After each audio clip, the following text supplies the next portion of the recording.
Ouvracha, mes chers amis, nous sommes dans le secret de la paracha de Shemot. Et la question qui se pose, c'est quel niveau nous aurons lorsque le Mashiach va venir? Qu'est-ce qu'on va accéder? Quel est le niveau spirituel qu'on va accéder lorsque le Mashiach il va venir? Eh bien, regardez quelque chose qui est extraordinaire qui est marché dans la paracha de Shemot. Et d'abord, quelques questions qu'on va poser sur Moshe Rabbeinu. Quelle est la grandeur de Moshe Rabbeinu par rapport à Adam Arishon? Si on essaie de comparer les deux, est-ce que quelqu'un a eu un niveau plus élevé l'un que l'autre? Ou ils avaient le même niveau? Lorsqu'Akadosh Baruch Hu, il a créé l'homme, il a dit Na'aseh Adam, nous allons faire l'homme. Nous allons faire l'homme. Mais Ribono Shel Olam, Akadosh Baruch Hu, c'est toi qui as créé l'homme. Pourquoi est-ce que tu dis nous allons faire l'homme? Pourquoi est-ce que tu as décidé de dire que nous allons fabriquer l'homme? Autre chose, c'est marqué que le Samer même, c'est-à-dire que le Satan, il est venu et il a voulu absolument faire fauter Adam Arishon, le premier homme. S'il a voulu faire fauter Adam Arishon, pourquoi spécialement il était là, il a dit tiens, je vais le faire fauter, je vais le faire le fruit défendu. Pourquoi est-ce qu'il a fait ça? Et autre chose, on sait très bien que le Ham Israël, il est arrivé à un niveau extraordinaire lorsque il a reçu la Torah. Quel est ce niveau-là que le Ham Israël il est arrivé? Malheureusement, il a perdu juste après. Mais c'est comment est-ce qu'ils sont arrivés à ce niveau-là d'être Adam Arishon avant la faute? Eh bien, pour essayer de répondre un petit peu aux plusieurs questions, il faut dire que, tout simplement que Moshe Rabbeinu était en vérité la réparation de Adam Arishon. Or, lorsque Akadosh Baruch Hu, il a voulu créer l'homme, eh bien, il a posé la question à tous les mondes. Il y a, comme vous le savez en Kabbalah, il y a 4 mondes essentiels, qui sont pas, c'est pas les mondes essentiels, mais il y a 4 mondes. Il y a ce qu'on appelle le monde de l'action, le monde de la formation, le monde de la création et le monde de l'existence. Atzilut, Beria, Yetzira, Asiya. Tous ces mondes-là, eh bien, justement, ce sont des mondes dans lesquels il y a plein d'anges, il y a plein de responsables de ces mondes-là. Et Akadosh Baruch Hu, lorsqu'il a voulu créer l'homme, il a dit, je vais essayer de créer une Yetzira, c'est-à-dire une création, de quelqu'un qui va faire en sorte que, à chaque fois qu'il va faire du bien, eh bien, il va connecter tous ces mondes. Ça veut dire que, par exemple, le monde de la formation et le monde de la création, c'est 2 mondes qui sont complètement séparés. Or, comme ces 2 mondes qui sont séparés, eh bien, il fallait les unir, puisque vous savez qu'Akadosh Baruch Hu, il est Shema Israël, Hashem Elokeinu, Hashem Echad. C'est quelqu'un qui est unique et quelqu'un qui est Echad. Il aime la Achdout chez Akadosh Baruch Hu, c'est très important. C'est un des principes fondamentaux de la religion juive, c'est tout simplement d'avoir une Achdout chez Akadosh Baruch Hu. Et on avait expliqué d'ailleurs en Kabbalah pourquoi il y a 10 sphirotes, c'est que la 10e sphirote, la 10e sphère, eh bien c'est elle qui unit toutes les sphères, la sphère de la Malchut, c'est elle qui réunit toutes les sphères. Maintenant, il y a quelque chose d'intéressant, c'est que qui est-ce qui va faire le lien et le pont entre tous ces 4 mondes-là spirituels? Eh bien, c'est Adam Arishon. Adam Arishon, ça veut dire que lorsque quelqu'un il fait une bonne action, qu'est-ce qu'il est en train de faire? Il est en train de faire une connexion entre les 4 mondes spirituels extraordinaires qu'il y a dans le monde. Est-ce que vous vous rendez compte qui vous êtes, mes chers amis? S'il y a quelqu'un qui se rend compte quelle est la force qu'il est quand il fait une petite mitzvah, surtout quand il écoute des cours de Torah qui sont des cours de profondeur de la Torah, eh bien justement, il arrive à monter au niveau le plus haut, ce qui s'appelle le Olam Hatzilut.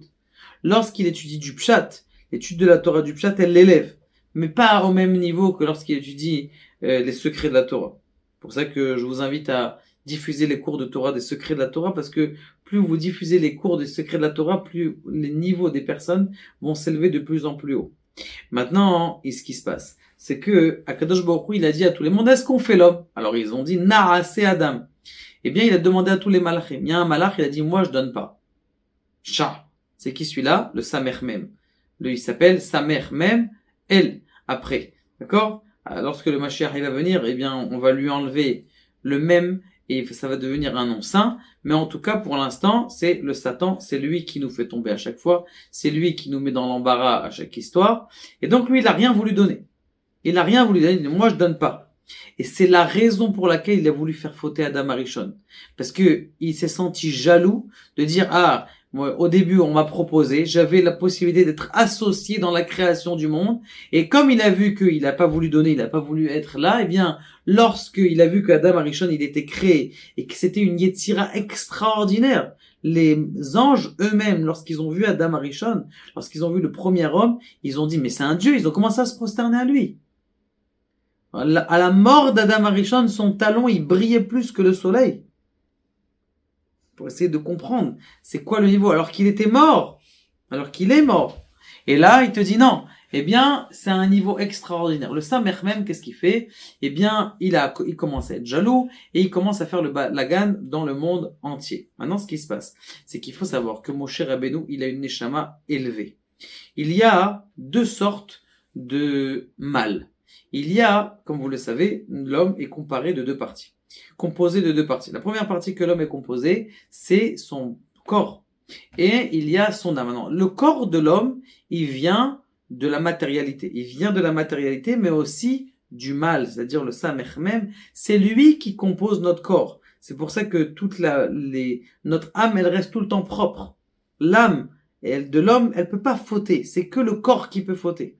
Et lorsque le corps il faute, eh bien ça s'en va. Qui est-ce qui pousse le corps? C'est le hamor qu'on a à l'intérieur, l'âme de l'âne qu'on a à l'intérieur, comme c'est marqué dans Parashat Vayechi, c'est Hamor Issachar Hamor Garem.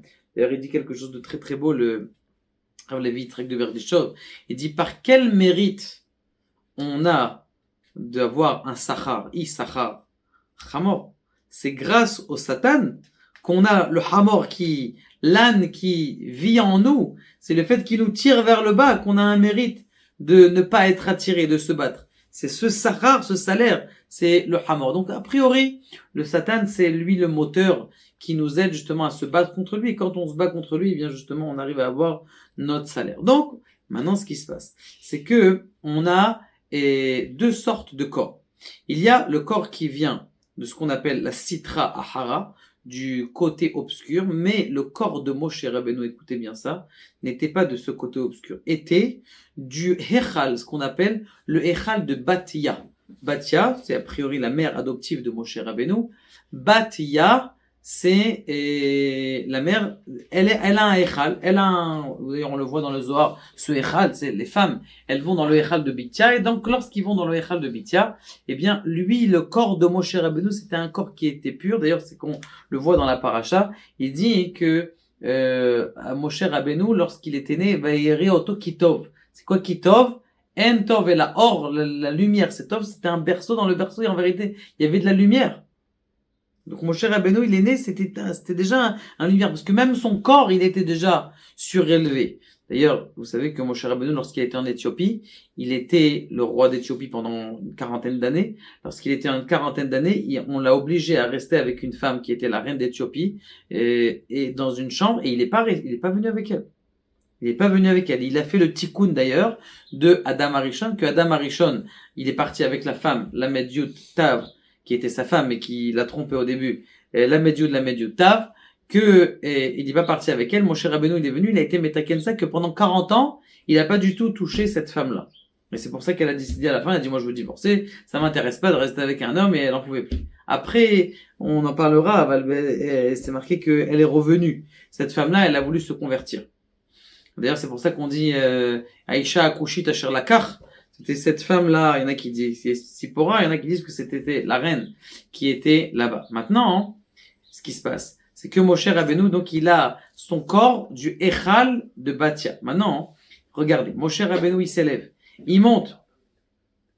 Et lorsqu'il monte, eh bien, il va monter chez Akadosh Baruch Hu, il va prendre la Torah. Et lorsqu'il prend la Torah, Akadosh Baruch Hu, il dit à tous les anges, donnez-lui un cadeau. Et qui lui donne un autre cadeau, un cadeau extraordinaire, c'est le Satan lui-même. Alors qu'à l'époque de Adam Arishon, il n'avait pas donné de cadeau, maintenant il lui donne un cadeau. Il voulait rien lui donner à Adam Arishon. Maintenant là, le Satan, il vient lui donner un cadeau, c'est quoi? Les kétorettes.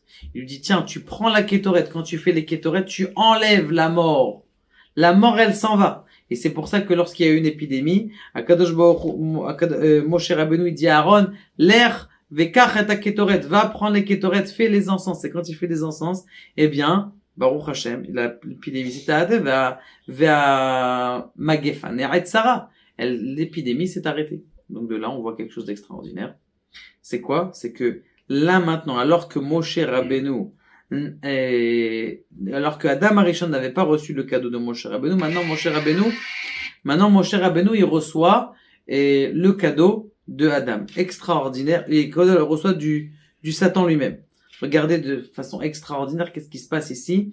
Il y a, comment on appelle ça, un niveau que même le Satan, il s'associe à la création du monde en lui donnant les 11 encens de la Kétoret. Maintenant, c'est pas fini. On est en train de réparer la faute de Adam Arishon. Et si on répare la faute de Adam Arishon, il y a quelque chose d'extraordinaire, c'est qu'Akadosh Baruch Hu, il a dit, Naaseh, on va faire l'homme. Qu'est-ce qu'ils disent le Ham Israël? Ils disent, Naaseh venishma.